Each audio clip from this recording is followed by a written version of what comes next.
go. All right, what's up, ladies and gentlemen? Welcome back to another episode of the What Now Show. I am your host, Suryansh Basumalik, and today we are joined by, one of the most phenomenal rising stars in the UFC, who, if you don't know, you should know about.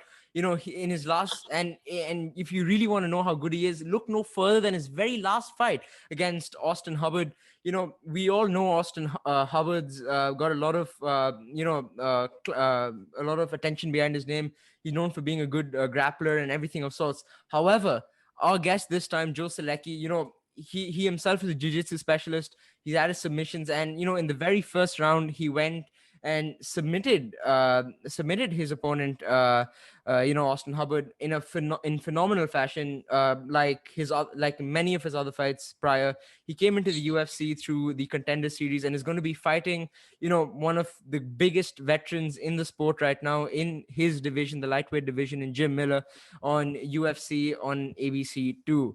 Now, it's a pleasure to have you on, Joe. How you doing, man? I'm doing great, man. Just finished up training, got some lunch, and now I'm talking to you, man. Happy to be here. That's brilliant. I hope lunch was good, and uh, all this while, I want to get started with the thing that's impacted us most this past year. The coronavirus. I know it's a very often talked about topic, and I just want to pick your brain about it.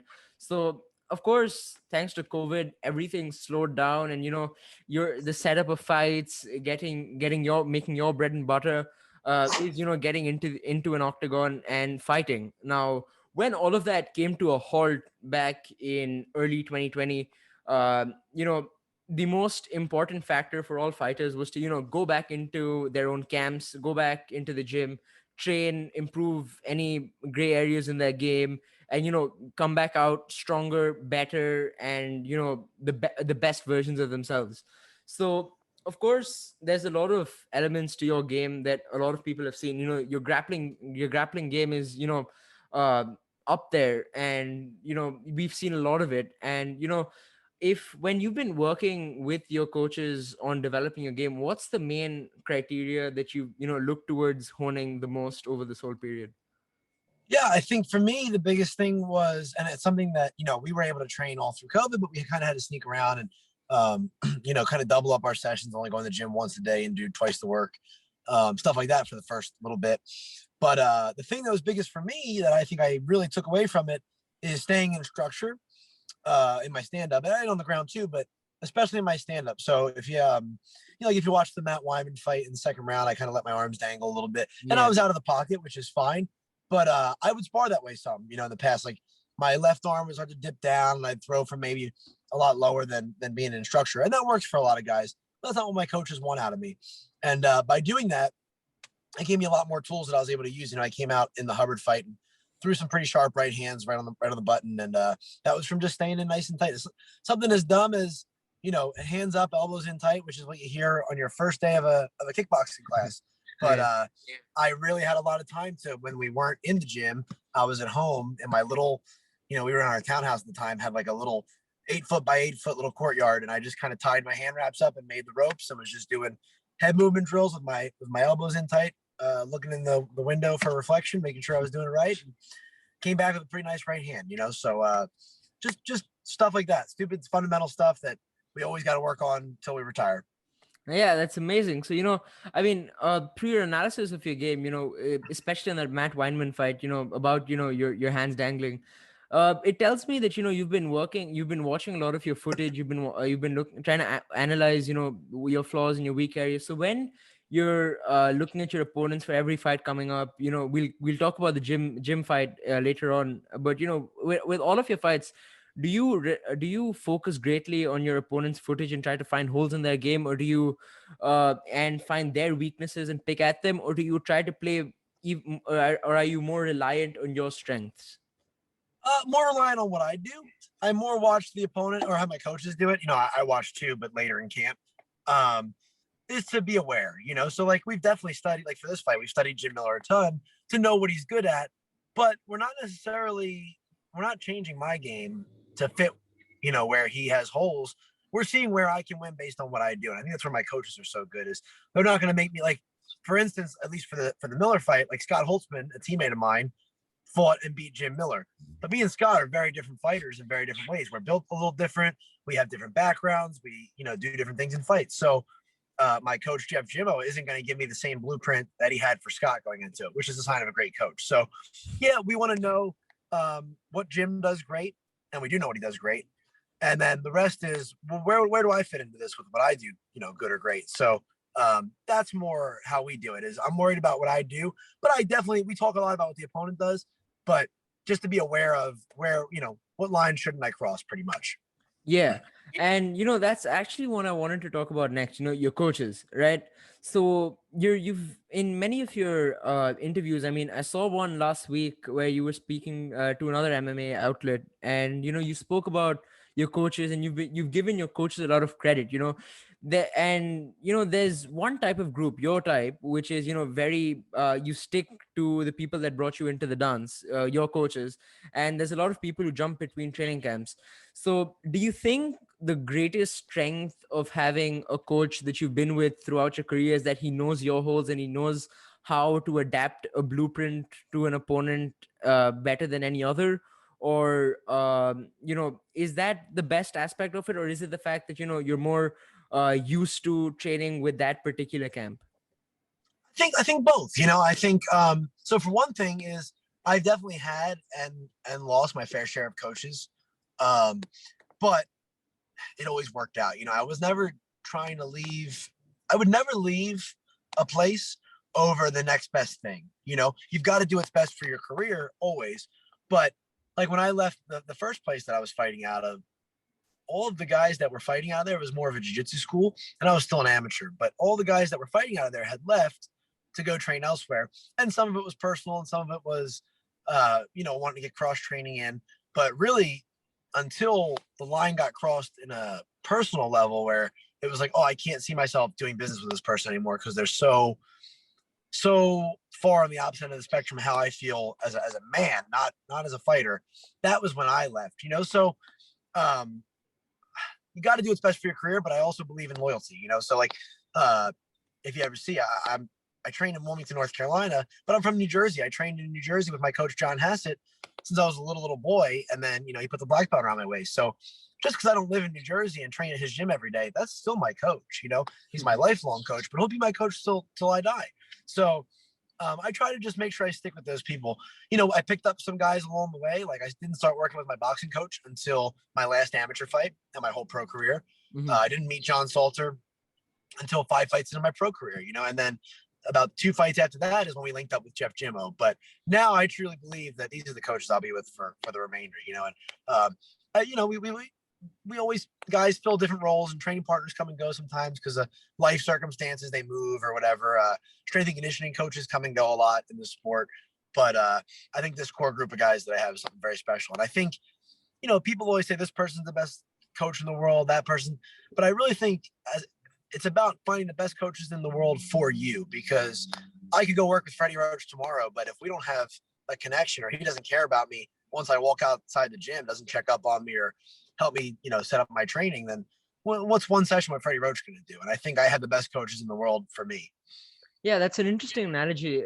I mean, that's really an underappreciated aspect of, finding the right coaches, because you have to find the person who can adapt to you and your personality best with their personality. And, you've shown a lot of trust in your coaches, their game plan and their blueprints for you, and which supports the fact that that you spoke about just a second ago about, how you've been very fortunate to find the right coaches for you.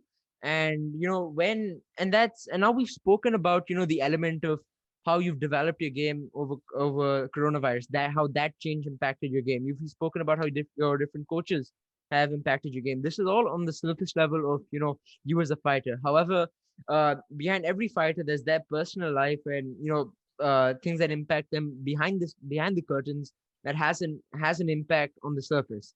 And which brings me to the birth of your new baby girl, Nora.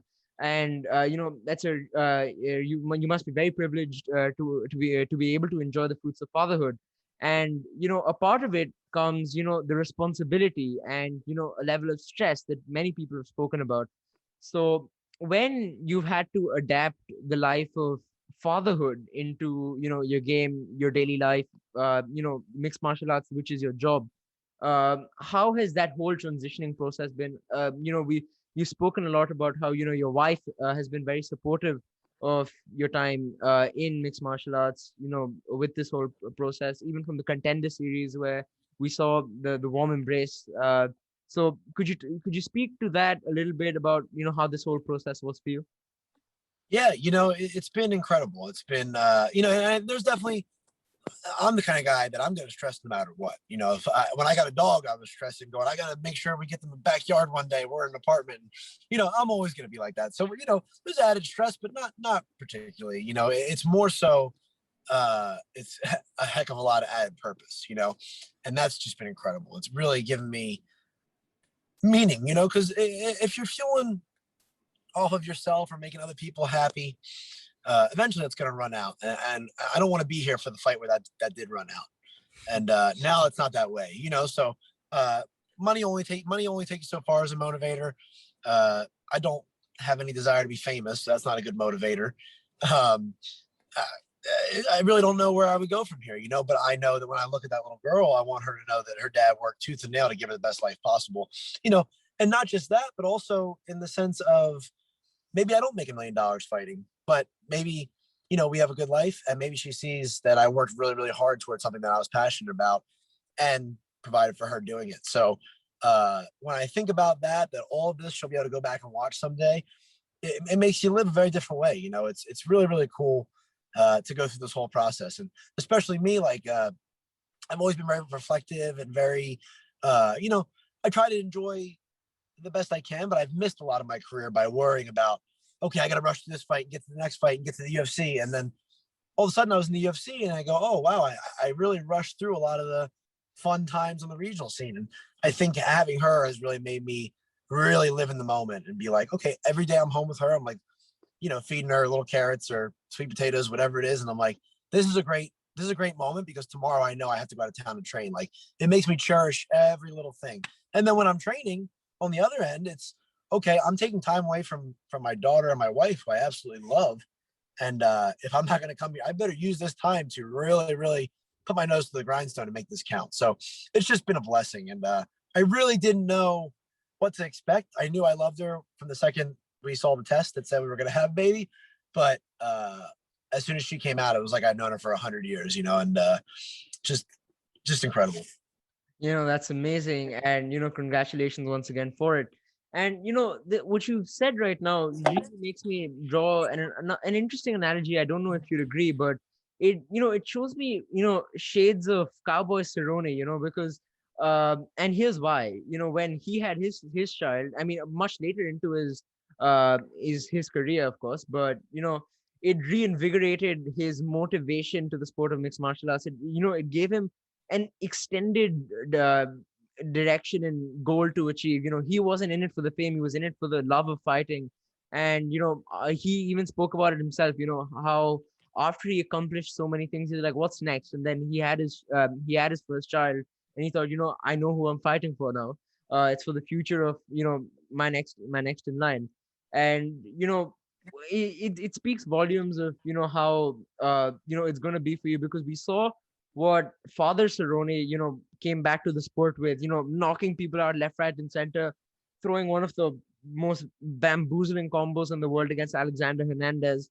And now that you're back, now that you're a father, I mean, I'd love to see what Father Joe has coming up next. So, and which brings me to my next question. Jim Miller. Jim Miller is, a true veteran of the sport. He's been around the game a long, long time.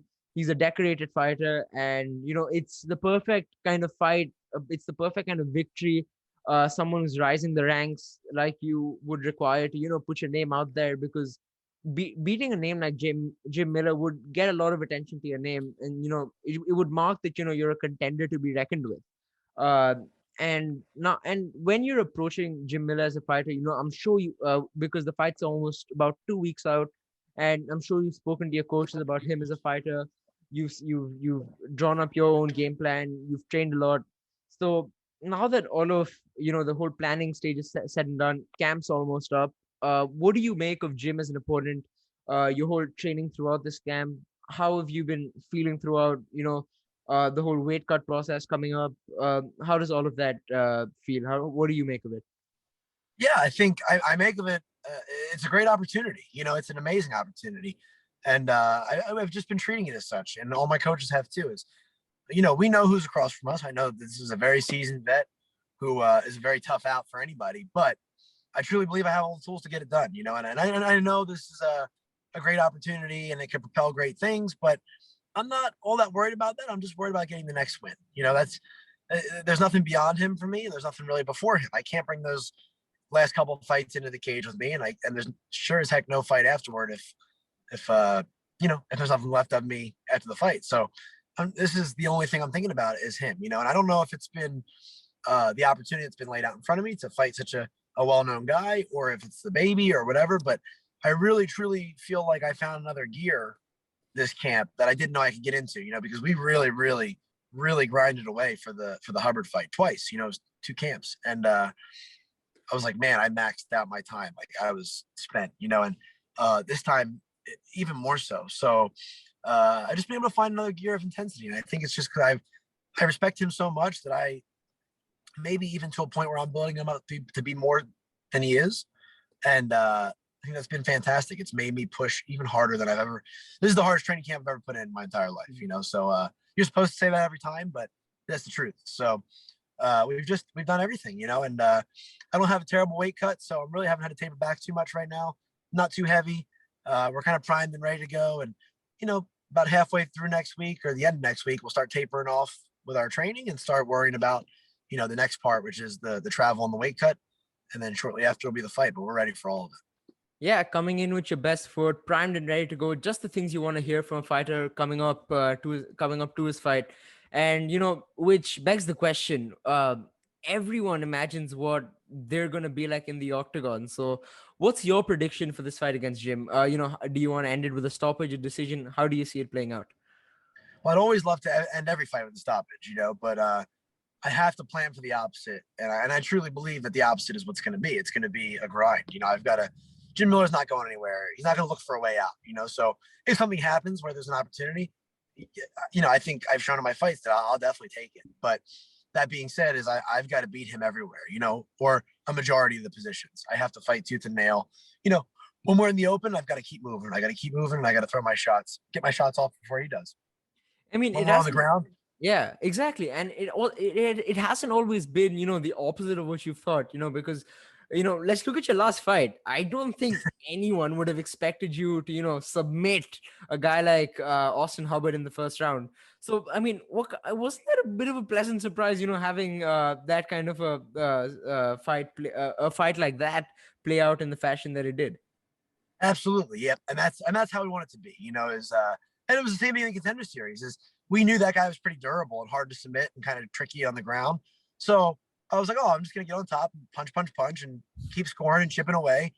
And the next thing I know, I had a submission. So if that happens, absolutely fantastic. But we've game planned like it's gonna be like it's gonna be sparring rules, right? In sparring with big gloves or with bubble gloves, if I get on somebody's back and I choke them, I had to stand up and keep sparring because I signed up for 15 minutes that night. So I'm planning for it like that. It's gonna be a fight version of a sparring day for me, which is I'm here for 15 minutes and I got to stay on here for 15 minutes. And everywhere we go, I got to compete. More on the wall, I got to compete. More on the ground, got to compete, and I got to win the exchanges. And if I win more exchanges like I plan to, then I get my hand raised after 15 hard minutes.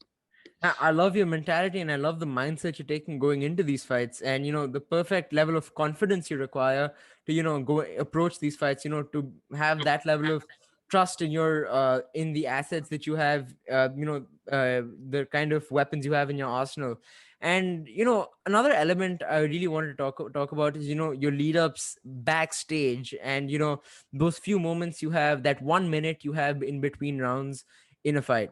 Right. So can you walk me through the whole process of, no pun intended, but the walk through to walk in into the octagon, speaking to the UFC reporters, to announce your fight, to call your fight, leading up to it, picking your walkout music, that all that fun stuff leading up to it, and then finally getting into the fight and speaking to your coaches between rounds.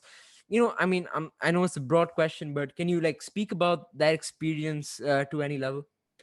Oh, absolutely. Yeah, it's a heck of an experience. That's the thing is, fight week's such a contradiction because there's times where you're so nervous. You're like, why in the world do I do this? I'm like terrified, sitting there getting, especially in quarantine, you're sitting there with nothing to do but watch TV.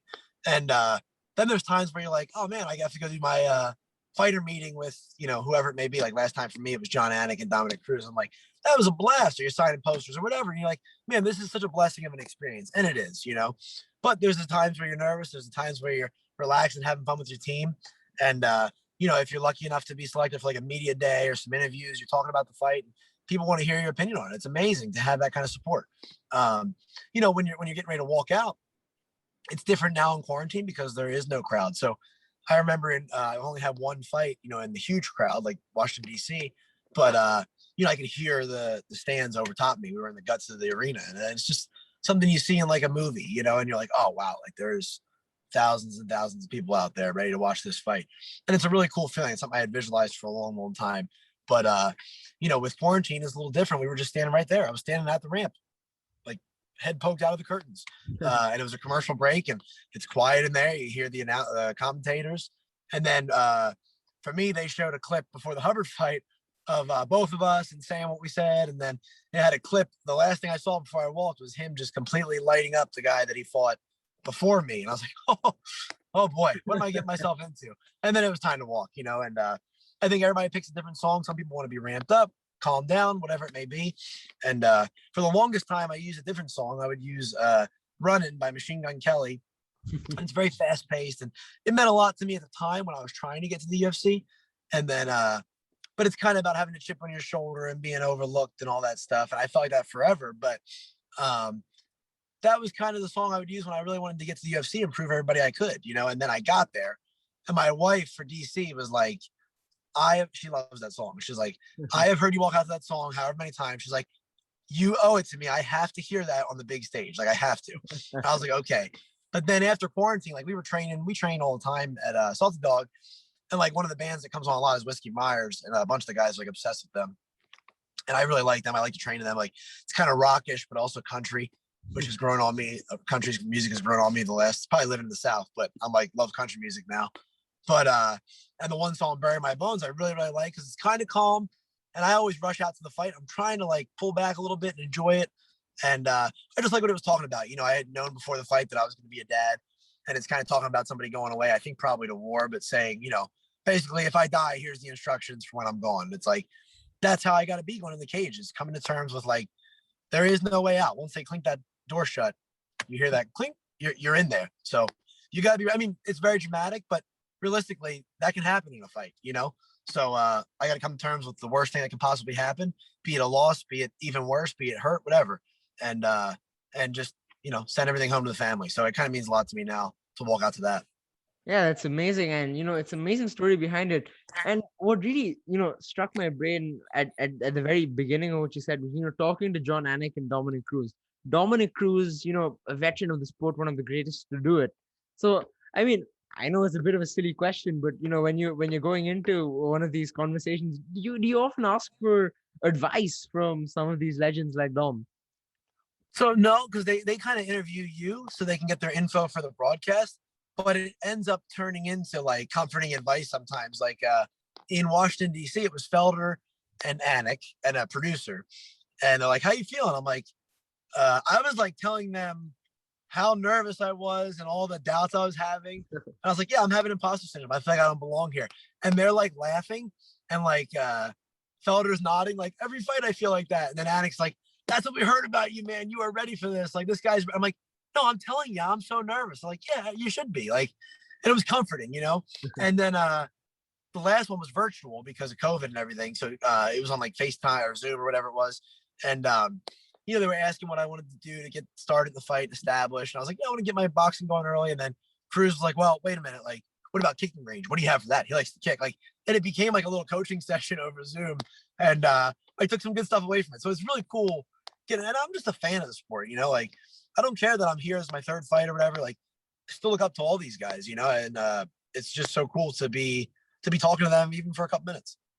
Yeah, that's amazing. And it's an interesting dynamic, isn't it? Conducting everything, with regards to meetings and all of your work over like Zoom, FaceTime, the very way we can communicate. And it must be interesting switching over to the system. Oh yeah, definitely. It's that and the quarantine, you know. So the first time we went out, um, it was kind of a looser quarantine. So we did like 24 hours, did our test, and then once we were good, like we went for a walk on the premises and basically got to the edge, and we're like, "Can we keep going?" To security, like, "Yeah, you have 2 days where you can do that." And like we took an Uber back, and we went to eat, and I walked through like most casinos in Vegas, like just going for a walk, stretching my legs.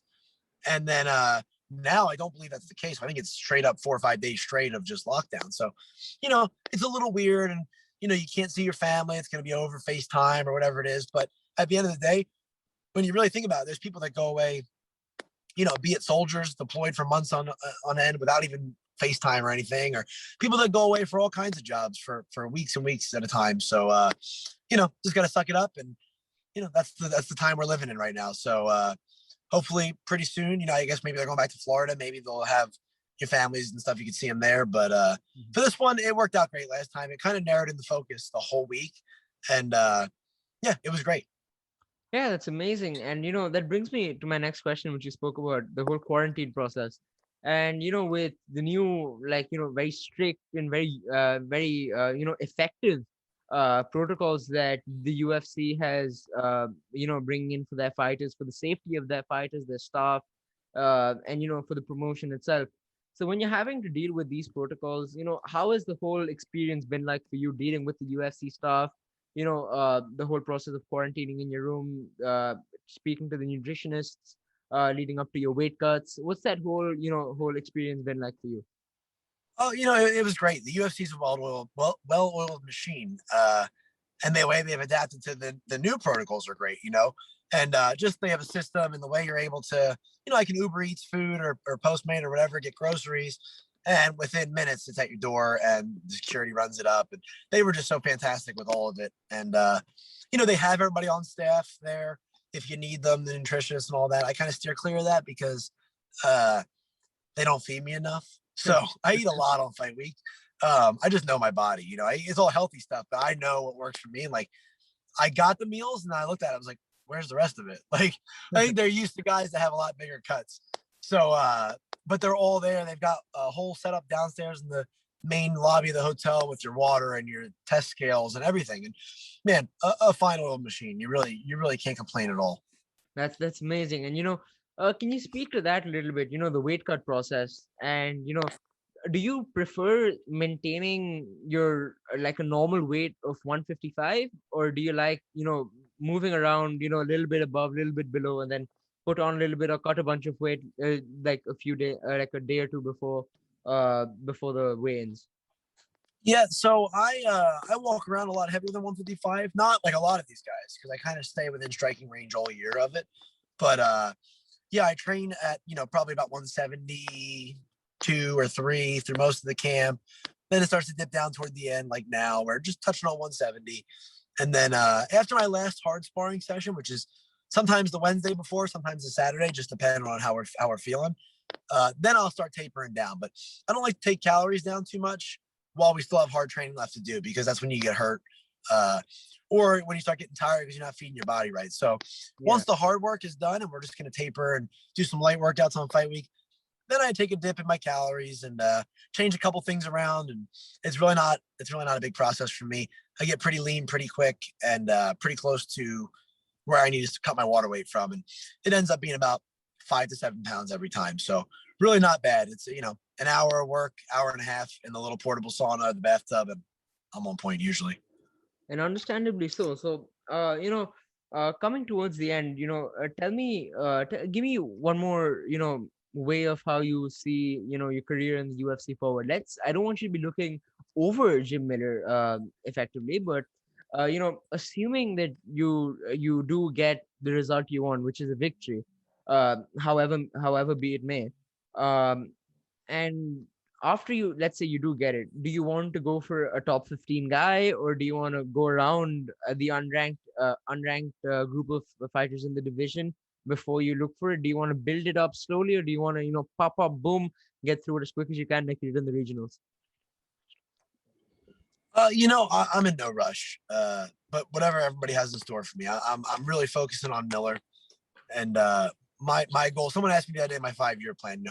I have aspirations to being a world champion. Being the very best. I have aspirations to be in the top 15. And you know, for my own sake of knowing I used every ounce of whatever I've been given and made it as far as I can. But also for my family's sake. But at the end of the day, is my 5-year plan in a perfect world is to still be here. Still be here fighting and chipping away at these guys and trying to take guys out. And if it's in the role of underdog or guy with not that many Instagram followers who we're going to kind of hold back, I'm okay with that. If it's in the top 15, top 10, top 5, I'm obviously okay with that too. But the only plan I can really have is no matter what happens on the 10th to be back in the gym on Monday, chipping away. I just want to be here and winning fights, and if I do that, that's where the results will come from. So somebody asked me that the other day, what's your 5-year plan? I was like, unfortunately, my 5-year plan is a lot of wrestling, a lot of airdyne sprints, a lot of hard sparring. Like that's the only thing I can control is the work. The rest is going to fall where it may because other people are in control of that. There's matchmakers and promoters and sponsors you got to please and everything else. But I can control that. I can control showing up the best I've been, in shape, putting my best foot forward and fighting hard. And the rest is going to fall where it will. There's a lot of luck in this sport and a lot of outside hands in it. But I know I'm doing my part, so I'm going to keep doing that. Yeah, and that's the perfect mentality for it. And you truly, epitomize the example of what a true fighter with the true mentality of a fighter should be, and all power to you for it. You really remind me of a quote that I was told by my brother recently, which is practice doesn't necessarily make perfect, but perfect practice makes perfect. So that this mentality that you have, to survive, and not being in a rush, and the only element that you can control is the amount you work. And the way you've been taking this approach of building your way up steadily, taking life in your own terms, and really taking the time to savor every aspect of it before you can before you're in that spotlight dealing with the pressure left, right, and center. And it's truly an amazing way to go about it. And I mean, of course, when I want to shift gears a little bit to a much younger version of Joe Selecki, right? The version that attracted him to the sport itself. Everyone has that young self who discovers MMA and discovers the UFC and discovers boxing and different fighters and wrestlers. So when you were growing up and you were attracted to the sport and said, you know what, bang, this is what I want to do when I grow up. And who was that one fighter, those few, mixed martial artists or boxers or wrestlers or jiu-jitsu players that you looked up to the most to, say that, this is what I want to do. I want to be like him. I want to be like that guy. Yeah, I think first and foremost was my lifelong instructor, John Hassett, because that's who I was around every day. Mm-hmm. I still think more so than any UFC fighter or UFC champion or Pride champion or anything else. If I have to be like someone, I want to be like that, because that's somebody that it's one of those people that you want to be around. You want to hear some people you don't want to hear talk too much. That's somebody you wish would talk a little more. Even you're like, dang, like I want to hear what you have to say. And I've been lucky to meet some other guys like that. My coaches. That's why I'm around them. Jeff Jimmo and Chris Gal. They're kind of like that. Yeah. You just get around people that there's a difference between talking and having wisdom. And they have wisdom. And that was first and foremost. But as a young child, I was around John Hassett, and that's really who I wanted to be like. But then as I started to discover the competition side of the sport, it was until I realized until you are old enough to like realize like maybe who people are out of the cage, because I kind of have a Yeah. hard time separating the two. But I was a big Tito Ortiz fan because he was kind of a grappler and he was just captivating. But then once I was like a teenager, then it was like I'm a big Jim Miller fan. I was a big Dan Miller fan. But my favorites were like growing up being from Jersey and the Northeast was Frankie Edgar is my all-time favorite fighter. And then I was a big Chris Weidman fan, still am. He trains at Jim O now, so sometimes we get to see him in there, and that's pretty cool. But guys like that were, who I felt I could relate to because they were just normal dudes from not far from where I was from, and you're like, oh, okay, I could do that, even though I probably couldn't because I was awful at jiu-jitsu and had no competitive future, it didn't seem. But guys like that who just seem like the everyday guy who are making it happen, you know? Yeah, interesting. And can you speak to that a little bit? Watching your idols, watching not idols necessarily, but people you're a fan of to that degree, in people like Chris Weidman, and suddenly training with the likes of them. So yeah, it is pretty cool. And what are your interactions like with him? Do you just walk up to him and like, "Hey, Chris, I'm a big fan of," or what are those interactions like? Do you train with him? Do you spar with him, or do what's that whole process like? Yeah, so at Jimmo, there's so many guys that size for them to work with. So I actually today I just grappled him for the first time. Well, I grappled him once at Sarah's once, and years like 7 years ago, and I was like a purple belt. But yeah, so I got to train him today. He was super helpful because obviously he has a lot of stuff that he does well that Miller does well. So he was kind of helping and kind of showed some stuff, and then I got to get around with him, which is pretty cool. Such a great guy. But yeah, it's just cool seeing those guys in the gym. Um, but no, I try to, try to be normal best I can. But I'm a fan of the sport. I tell these guys like, and John Salter, same way. Like when I first started coming around and coming and visiting and training at Salters, it was like, holy cow, like I hope this guy thinks I'm worth training with, And then it was like, oh man, I hope this guy likes me a little bit. Now, like him and his wife and his family is two of our closest friends in the world. So it's just like really cool to get to know some of these people and how truly nice they can be and truly welcoming, and how willing they are to help another young fighter who they were in our shoes not that long ago. So this sport's really nice like that, where you'll meet some jerks for sure, because MMA does breed some jerks, but there's a lot of good guys in this sport who are willing to help out, the next generation, and will, whether you're a one fight amateur or another guy in the UFC climbing the ranks, they'll take time for you. Yeah, I mean, I do agree with you there. It grows a lot of different types of personalities. The game, and it's been an absolute pleasure talking to you. And it's really interesting to hear your approach to mixed martial arts. And for someone from the multiple interviews you've seen about guys who are in similar positions to yours, uh, you know and trying to make their way up the ranks, they're far more eager to just quickly get it over and done with. I want that title shot and I want it quickly, as fast as possible, make a quick bonus and get it over and done with. But then there's the smarter approach that people realize as they go forward, that you've got quicker, that in my opinion sets you at a good advantage if developing yourself as a person, and as a fighter, as you've spoken about, taking your time and moving forward. And it speaks volumes about how I believe that you'll be able to soar to the level of that champion that you want to be.